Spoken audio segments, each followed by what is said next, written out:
Selamün aleyküm. Fatma Ana'nın kanalına hoş geldiniz. Ben fasulyelerimi bir gece suda beklettim, süzdüm. İki gün beklettim.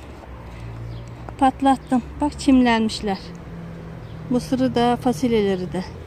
Bunlar barbunya fasulye. Hem tazesi yeniliyor hem barbunya oluyor. Size nasıl ekileceğini göstermek istiyorum. Ocak yaptım ben.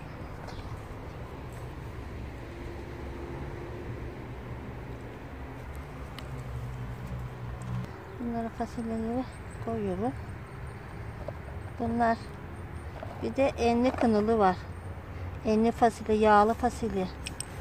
Çok güzel olur o da yemesi.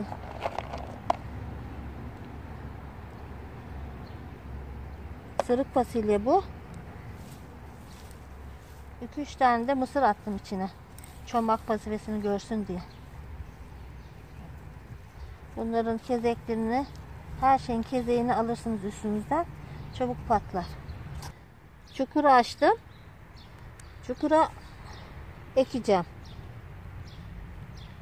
Böyle ara ara koyuyorum. Mısırları da patlattım. Çimlendiler. Çabucak bitsin diye. Toprak daha kuru.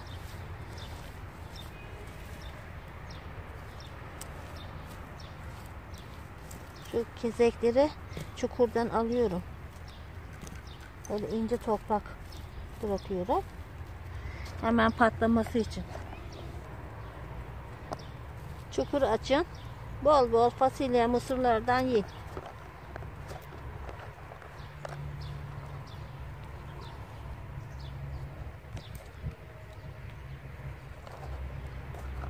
Tam Ekim ayı bu. Adreles gitti.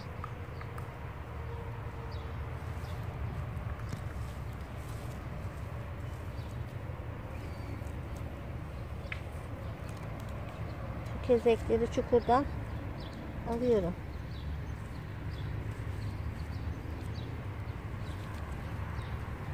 Her şeyin bir ekme seviyesi var. Onu çok ekerseniz altından patlaması zor olur. Çukurların hepsini böyle dolduracağım.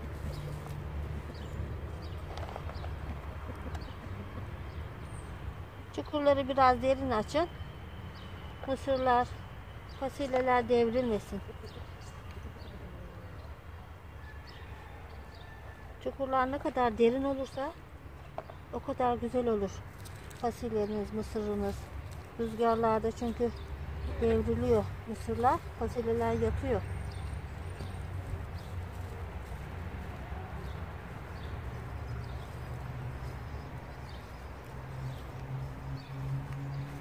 Allah hayırlısına yemeği nasip etsin.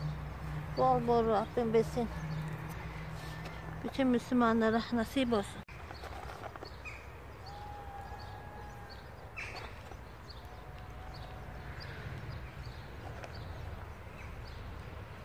Bazen fasulyeler çürüyor.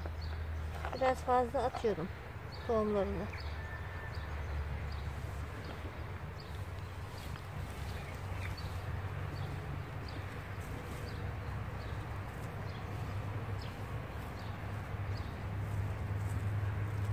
Kalın kezeklerini alıyorum bunları. Bu bahçem benim tavuk gübreli, hayvan gübreli. Tavuklarımın gübresi.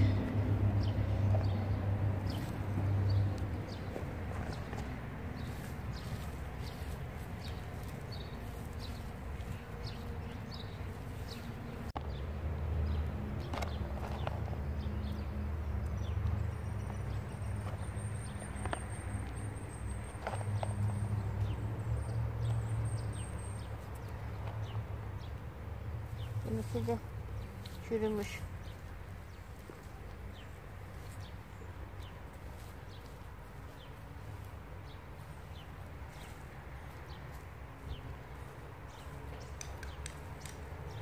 Bir de yağmur ya.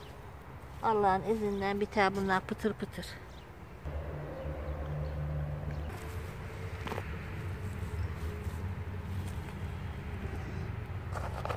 Çukurları yaptık. Attık fasulyelerimizi, mısırlarımızı. Rabbim olsun da hayırlısından herkes yemeği nasip etsin.